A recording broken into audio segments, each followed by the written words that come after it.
शुक्रिया अदा करता हूँ कि आज बहुत एक मुख्तसर सा नोटिस था कि मैं ट्रैवल कर रहा था कराची में और आपको मालूम होगा कि कराची मेरी काफ़ी मुलाकातें रही वहाँ पीर पगाड़ा के साथ जीडीए के जो सदर हैं उनके साथ मुलाकात हुई, एमक्यूएम जो पाकिस्तान है उनके साथ मुलाकात हुई, सुन्नी तहरीक के साथ मुलाकात हुई और दीगर बहुत सी ऐसी जमातें हैं, कोई आबादकारों की है, कोई अपना चेयरमैन है डिफरेंट ऑर्गेनाइजेशंस के, उनके साथ मुलाकातें हुई। और मकसद ये था कहने का कि हमने पिछले 3-3.5 माह से कुछ हम दोस्त थे जो आपस में राब्ते में थे और ये बात मैंने बहुत सी जगह पे की है। इसमें हमारे साथ कोई 20 के करीब ऐसे दोस्त थे जो कि इलेक्टेबल हैं अटक से लेकर और सादकाबाद तक, लेकिन उनको जगह नहीं मिल रही थी कि वो जाएं कहाँ पर। वो नून लीग में जाना नहीं चाह रहे थे और एक और नई जमात है इस्तेकाम पार्टी है, उसमें वो जगह नहीं थी उनकी, जो कि अब एडजस्टमेंट हो गई है और बहुत से लोग जो है उसमें से भी आज़ाद हो गए अब, जो अनकरीब हमारे साथ अब शमूलियत अख्तियार कर रहे हैं, जो इलेक्शन लड़ना चाहते हैं। तो उसलिए हमने फिर ये सोचा कि क्योंकि अब दिन थोड़े रह गए इलेक्शंस के अंदर, लेकिन गुम की कैफियत है। हर कोई आजकल किसी सियासतदान को अगर टेलीफोन आता है ना, सबसे पहले पूछते हैं जनाब इलेक्शन हो रहे हैं कि नहीं हो रहे। तो हम यही कहते हैं जनाब कि अगर मैं इलेक्शन कमिश्नर होता तो शायद मैं फिर भी ना बता सकता कि इलेक्शन हो रहे हैं कि नहीं हो रहे हैं, लेकिन हमारी तैयारी जो है वो 8 फरवरी की है। दूसरी बात यह है कि पाकिस्तान के अंदर से ये जो माजी के अंदर हम देखते आए हैं, 16 माह की जो पीडीएम की हुकूमत बनी, उसने महंगाई, बेरोज़गारी, लाकानूनियत और क्या क्या नहीं दिया इस मुल्क को, यानी कि पूरी चूल्हे हिला के रख दी हैं मुल्क की। हर चीज़ को वेंटिलेटर पे लगा दिया है, इकॉनमी को वेंटिलेटर पे लगा दिया है, आपने अपनी फॉरेन पॉलिसी को वेंटिलेटर पे लगा दिया है, आपके जो सिक्योरिटी है वो ख़राब है। और जो काम हुकूमतों को करना चाहिए वो अब हमें ये बड़ा अजीब सा लगता है ये कहते हुए कि वो फिर इस्टेब्लिशमेंट को करना पड़ता है। पैसे लाने हैं तो इस्टेब्लिशमेंट लेकर आए, बैरून मुल्क जाना है, आप दौरों पे जाना है तो इस्टेब्लिशमेंट से कोई ना कोई जाए।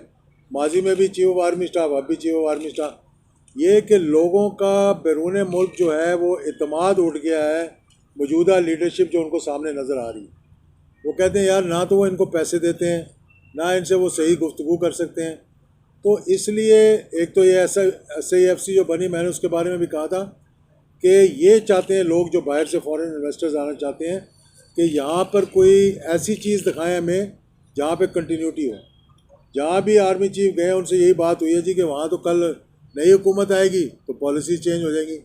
कोई चीज़ तो ऐसी दिखाएं जिसके अंदर हमें पता लगे कि कंटिन्यूटी जो है वो यहाँ पे रहेगी।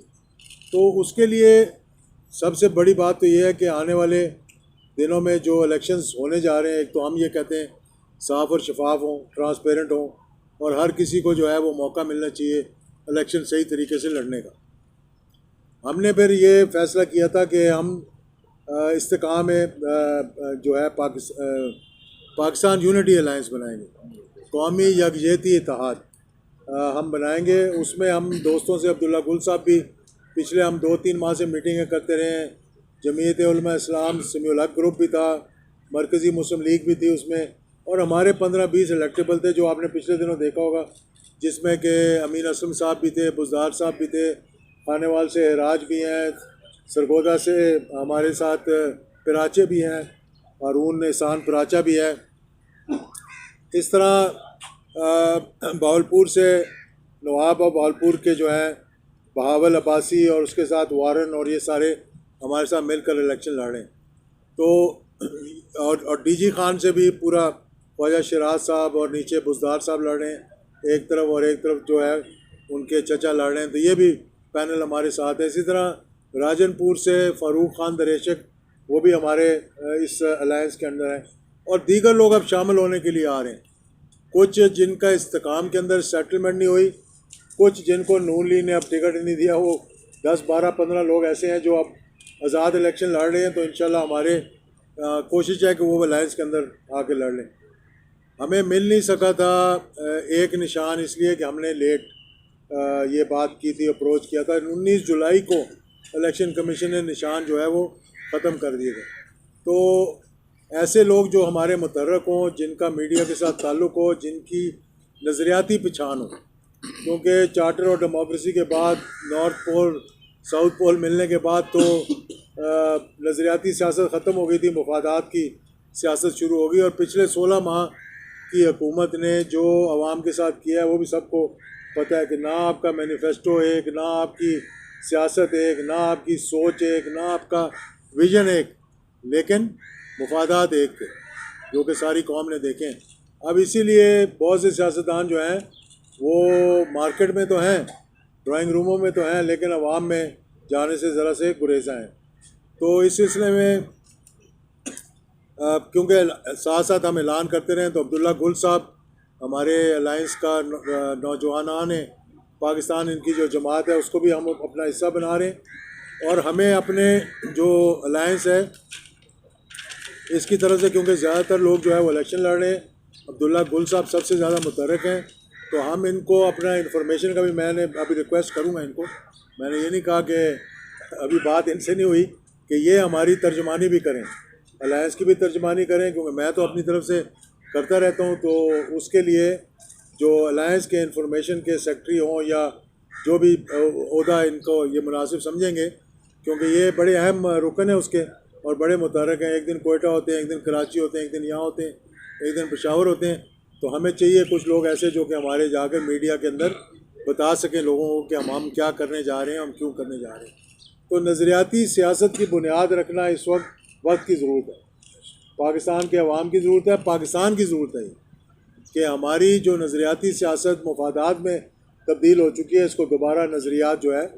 वो हम इसको वापस अब उन नज़रियाती बुनियादों पर डालें जिस मकसद के लिए पाकिस्तान को बनाया गया था, उस मकसद के लिए। और दूसरा हमारा जो मकसद है कि मुल्क के अंदर ये जो पोलराइजेशन है इसको हम ख़त्म करें। जो भी जमात है हम उसको दावत देंगे कि आएँ हमारे साथ बैठें, हम उनके साथ। इसीलिए मैं कराची गया था, कोई ऐसी जमात नहीं है सिंध की जो स्वाय पीपल्स पार्टी के जिनसे मेरी मुलाकात नहीं हुई, लेकिन हमारे दीगर लोग जो हैं जिनके ताल्लुक़ हैं उनके साथ, जमात इस्लामी के साथ भी अब हम जाएंगे, मुलाकात करेंगे और दीगर जमातों से भी करेंगे। किस लिए कि पाकिस्तान के अंदर जब तक एक चार्टर नहीं होगा, जिसको चार्टर ऑफ पाकिस्तान मैं कहता हूँ, कि जब तक वो नहीं होगा, जब तक हम बुनियादी असूल तय नहीं करेंगे कि हमने इस मुल्क को कैसे चलाना है, जब तक मैं समझता हूँ एक नहीं कितने मर्जी इलेक्शन करवा लें कामयाबी नज़र नहीं आती मुझे। इसलिए इस पोलराइजेशन को ख़त्म करने के लिए, पाकिस्तान को नज़रियाती डगर पर डालने के लिए, और जो दूरियां पैदा हुई हैं, चाहे उसको कुछ भी आप कह लें, 9 मई का वाक़या कह लें या दीगर जो चीज़ें इस मुल्क के अंदर हुई हैं, कि जो दूरियां अवाम के और अदारों के दरमियान पैदा हो रही हैं उनको भी दूर करने की बहुत ज़्यादा ज़रूरत है। क्योंकि ये हुकूमत तो नहीं बल्कि दुश्मन ये चाहता है आपका कि आजकल जो 5th जनरेशन वॉरफेयर है उसके ज़रिए अगर एक ट्वीट मैं करता हूँ, फ़र्ज़ करें कि मेरा कोई किसी से इख्तिलाफ है, तो 20 ट्वीट वैसे ही करवाएंगे दुश्मन हमारे, जिन्होंने यहाँ पे वो लगाए हुए हैं। अपना सोशल मीडिया भी है, कोई बाहर से चला रहे हैं, कोई ट्विटर के ज़रिए चला रहे हैं, कोई जमातों में और इस्टेब्लिशमेंट कह लें या अदारों के दरमियान फासले पैदा करने चाह रहे हैं। उन फासलों को भी दूर करने के लिए हम कोशिश करेंगे, क्योंकि पूरा पाकिस्तान, इसका दफा जो है वो सबसे ज़्यादा ज़रूरी है, इसके अदारे जो हैं वो सबसे ज़्यादा ज़रूरत हैं। और जमहूरियत मुल्क के अंदर ऐसी होनी चाहिए जो 25 करोड़ अवाम के लिए, उनके लिए जो है उनके बुनियादी मसाइल जो हैं उनको हल कर सके। और पाकिस्तान जिसको अल्लाह ताला ने इतने वसाइल दिए हैं, जिसको अल्लाह ताला ने 60% यूथ दी है, ये दुनिया के अंदर अपना सही मुकाम जो है वो हासिल कर सके। तो मैं अब्दुल्ला गुल साहब से रिक्वेस्ट करूँगा कि वो भी हमारी पिछली काविशों का बता दें कि हमने बहुत सी मुलाकातें हुई हैं और अब और दीगर जमातें भी हैं, जैसे जमीयत उलमा इस्लाम समीउल हक साहब की पार्टी है, थोड़े दिनों में उनके साथ हम करेंगे। और आज नहीं बल्कि हमारे, मुझे काफ़ी अरसे से अब्दुल्ला गुल साहब ने भी बताया, इनसे भी मौलाना लुधियानवी साहब जो है वो रब्ता कर रहे हैं, तो उस पर भी हम अब मशवरा करके अगर देखेंगे कि अगर उनको भी, जमात को भी हम लाएँ, क्योंकि उनके भी वोट बैंक जो है एक रजिस्टर्ड पार्टी भी है, नाम मुझे उसका नहीं पता।